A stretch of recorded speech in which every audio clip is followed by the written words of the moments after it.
McDonald's. A name so synonymous with fast food that it's almost become a part of everyday life.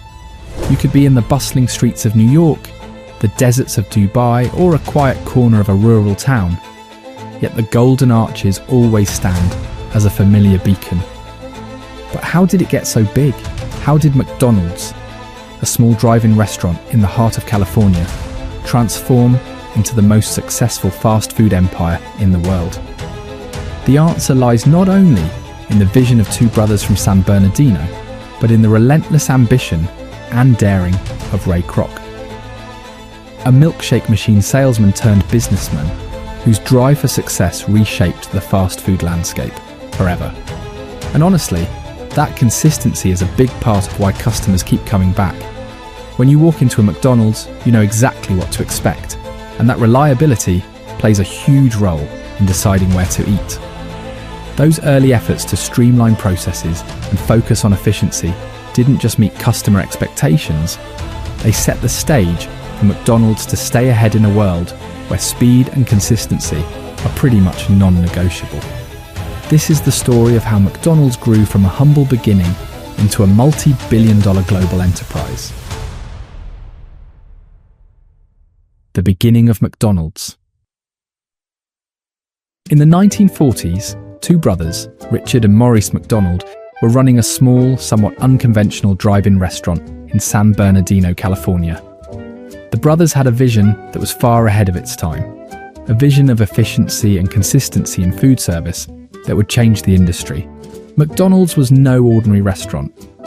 While others focused on variety and dining experience, the McDonald brothers honed in on speed, simplicity, and quality. They created the speedy service system, a revolutionary assembly line method of cooking that allowed them to serve food in record time, maintain high quality, and keep prices low. It wasn't just about quick meals, it was about precision, consistency, and efficiency. Their menu was simple: burgers, fries, and drinks, but everything was prepared with a sense of purpose and attention to detail that was unmatched at the time. Yet despite their ingenuity, the McDonald brothers were faced with several challenges. Their restaurant was successful, but its growth was limited by their location. They wanted to expand, but there were serious barriers.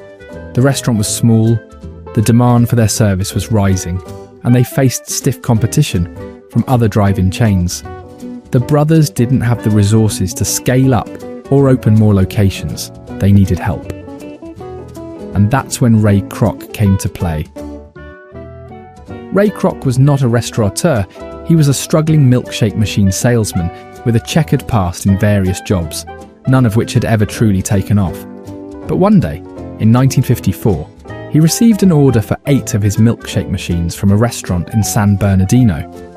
Intrigued, Kroc drove to California to see where these machines would be put to use. When he arrived, he witnessed the McDonald brothers' innovative restaurant in full swing. The speedy service system, the clean kitchen, and the efficiency of the operation blew Kroc away. He had never seen anything like it, and he knew that the potential for expansion was enormous. He could see that the brothers had something special, something that could not only work in San Bernardino, but across the United States, and even the world. In a fateful meeting, Kroc approached the brothers with an offer they couldn't ignore. He suggested they franchise their restaurant, turning McDonald's into a nationwide phenomenon. At first, the brothers were hesitant. They loved the simplicity and control of their original restaurant, and they weren't keen on expanding rapidly. But Kroc's persistence, passion, and persuasive vision of what McDonald's could become eventually won them over. They agreed to let him handle the franchising. But what the brothers didn't know was that Kroc had much bigger plans than simply opening a few franchises. Building the McDonald's empire. With the blessing of the McDonald brothers, Kroc embarked on an ambitious quest to spread the McDonald's model across America. His first challenge was convincing potential franchisees to open restaurants under the McDonald's name. This would require not just selling the idea of fast, affordable food, but creating a model that ensured quality and consistency. Kroc didn't just want to sell burgers and fries, he wanted to sell a standardized experience. He set strict rules for how each franchise must operate. Everything from the food quality, kitchen setup, service speed, and cleanliness had to follow a standardized model. If one McDonald's franchise fell short, it would affect the reputation of all the others. Kroc made sure every franchisee knew that their success depended on strict adherence to these standards. But franchising was a tricky business. Kroc struggled to find the capital necessary to fund this vision, borrowing money from anyone who would lend him a hand. However, his persistence paid off. By 1959, just 5 years after Kroc became involved, the first 100 McDonald's restaurants were open. The brand was starting to spread, and Kroc was gaining a reputation for being a determined and savvy businessman. Then came the key moment that helped push McDonald's from a national brand to an international empire: the Golden Arches. The distinctive, bright yellow arches became a symbol of fast, reliable food that could be found anywhere. As McDonald's expanded, the iconic arches followed, and the brand began to build its reputation not just on the quality of food, but on the consistency of experience.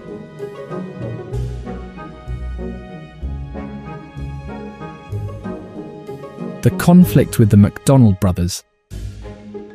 The conflict between Ray Kroc and the McDonald brothers is often viewed as a betrayal, but there's more complexity to the situation. The tensions surrounding the eventual buyout of the McDonald brothers by Ray Kroc involved not just disagreements over the business direction, but a deeper underlying conspiracy that played out between the two parties. Kroc's strategic manipulations were key to this dramatic shift in ownership, and there were numerous key decisions, moves, and ethical dilemmas that added layers to the narrative. 1. Kroc's initial proposal and strategy. Let's get back to how it started again. Ray Kroc's first interaction with the McDonald brothers was a partnership built on a shared vision of expanding their small San Bernardino restaurant into a nationwide franchise. Initially, the brothers, Richard and Maurice McDonald, were very hesitant to allow any type of expansion outside their location.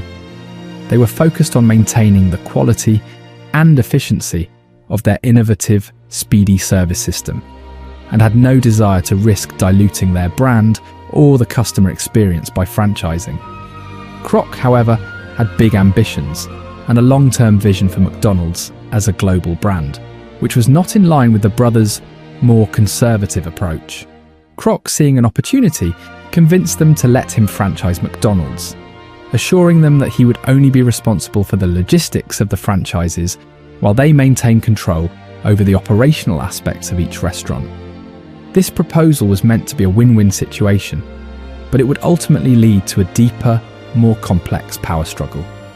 In the early stages, Kroc managed to sell the concept of McDonald's as an efficient, standardized fast food model that could be replicated across the country. This was a crucial point in his strategy. He positioned the McDonald's model not as a small-town restaurant, but as a revolutionary way of doing business. His pitch was that McDonald's could become the fast food standard for the United States, if not the world. However, as the franchise locations began to multiply, the brothers' concerns started to grow. 2. The growing tension and ethical concerns. One of the primary reasons for the conflict between Kroc and the McDonald brothers was a fundamental disagreement over control of the brand. The McDonald brothers were very protective of their business and did not want to sacrifice its identity in pursuit of rapid expansion. Kroc, on the other hand, wanted to scale the business quickly to create the massive empire he had envisioned. He understood that the future of McDonald's would depend not just on the restaurants themselves, but also on branding and a network of locations that would reinforce the idea of McDonald's as a nationwide and eventually global icon. As Kroc expanded the number of franchises, he began to realize that the brothers' local, hands-on approach was unsustainable for the kind of rapid growth he was imagining.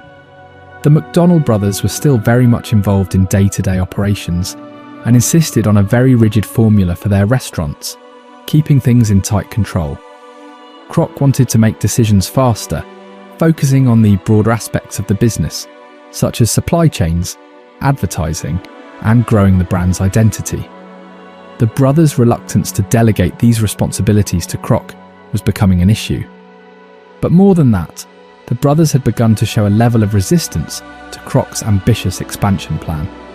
The idea of franchising was not just about opening more restaurants, it was about transforming the McDonald's name into a global brand. This did not sit well with the brothers, who viewed their brand as a local and highly controlled operation, far from the chaos of corporate expansion. 3. The real turning point, the buyout of the McDonald brothers.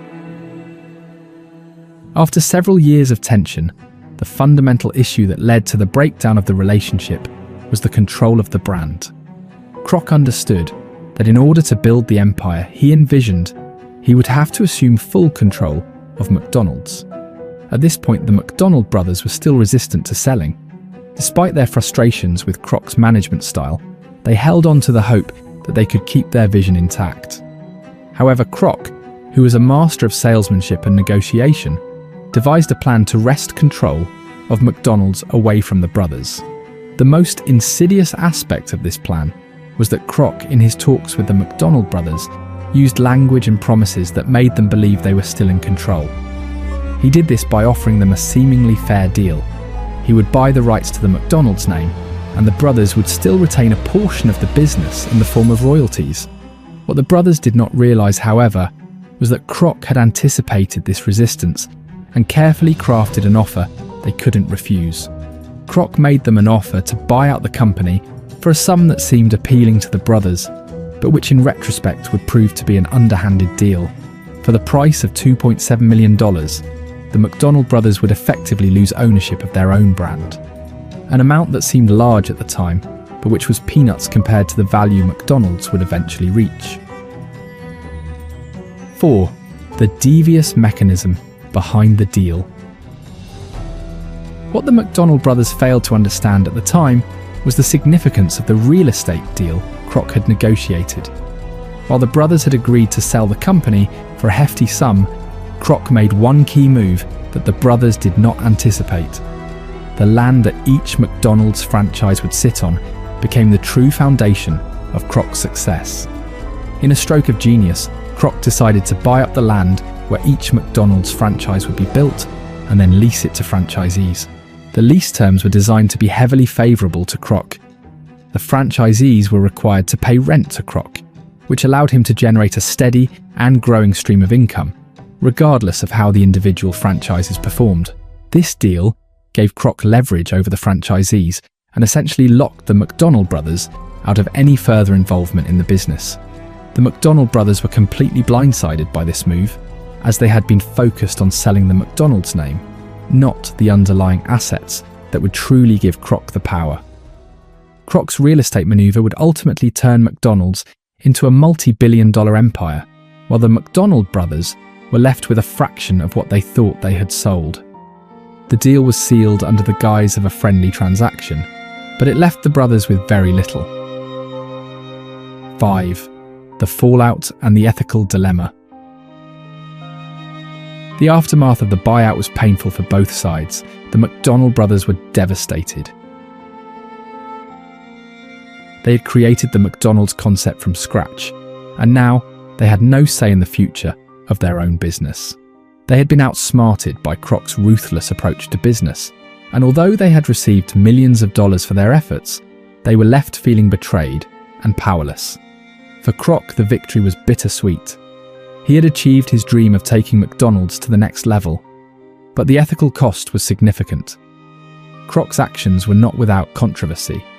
Many saw his business practices as a form of exploitation, using charm and manipulation to acquire a company he didn't create, and then sidelining its original founders.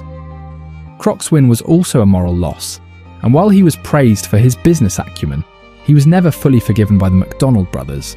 Kroc's desire for control and his willingness to outmaneuver the McDonald brothers is a critical chapter in the story of McDonald's rise to power. It highlights the dark side of ambition, where personal gain and success come at the cost of trust and integrity. 6. Legacy and reflection. Today, McDonald's stands as the most successful fast food chain in the world, with over 40,000 locations across more than 100 countries. Its success can be attributed to Ray Kroc's vision and relentless pursuit of growth, but the shadow of the McDonald brothers' original vision looms large over the brand's legacy. Ray Kroc's ruthless tactics helped him build the McDonald's empire, but the moral cost of his actions serves as a reminder that success often comes at a price. The McDonald brothers, though initially crushed by Kroc's takeover, would always be remembered as the pioneers who started it all. Their legacy lives on in the brand they created, even if they were not able to witness its global dominance. In the end, McDonald's was not just built on hamburgers and fries, it was built on complex relationships, ethical dilemmas, and the shifting sands of ambition, ownership, and corporate power. The story of McDonald's is one of innovation, sacrifice, and the price of success. It's a reminder that in the cutthroat world of business, even the most iconic companies are often the product of intense struggle and negotiation. The McDonald's phenomenon. By the 1970s, McDonald's was already a household name in the US, but Ray Kroc didn't stop there. He took the brand global, with restaurants popping up across Europe, Asia, and beyond. McDonald's became more than just a restaurant, it became a cultural icon. Kroc's drive for perfection led to innovations like breakfast items, kids' meals, and the famous drive-thru, which was born out of a need to serve soldiers who couldn't leave their cars while in uniform. It was a hit spreading across the country. McDonald's also mastered advertising, with catchy slogans like "I'm loving it" becoming a key part of the brand. In 2003, they launched a global campaign featuring Justin Timberlake, bringing fresh energy to the brand and appealing to younger audiences. However, McDonald's wasn't immune to competition. In the mid-2000s, it faced a sales slump, but listening to customers' demands like the call for all-day breakfast helped turn things around. When they finally introduced it in 2015, it was a game changer. McDonald's success isn't just about food, it's a symbol of American culture with global reach, all thanks to Ray Kroc's relentless vision. His journey shows the power of entrepreneurship and the impact of one man's ambition to change the fast food world forever. McDonald's is a symbol of American ingenuity, but its journey has been marked by ambition, rivalry, and constant challenges. Despite controversies such as lawsuits and criticism over health and environmental issues, the company has adapted by addressing concerns head-on. For example, in response to activist criticisms in the 1980s, McDonald's launched a global environmental commitment in 1990, focusing on waste reduction and renewable materials. However, their legal battle with London Greenpeace became a PR disaster.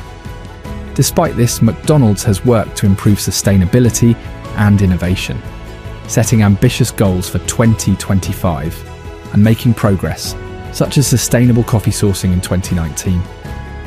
McDonald's has also responded to customer demands for healthier options, introducing salads, healthier Happy Meal choices, and transparent nutrition labeling. With initiatives like the Our Food, Your Questions campaign and switching to antibiotic-free chicken, cage-free eggs, and real butter, the company has rebuilt trust and adapted to changing consumer expectations. Ultimately, McDonald's success is rooted in resilience, innovation, and navigating ethical dilemmas, showcasing how even iconic companies face challenges in the competitive world of business.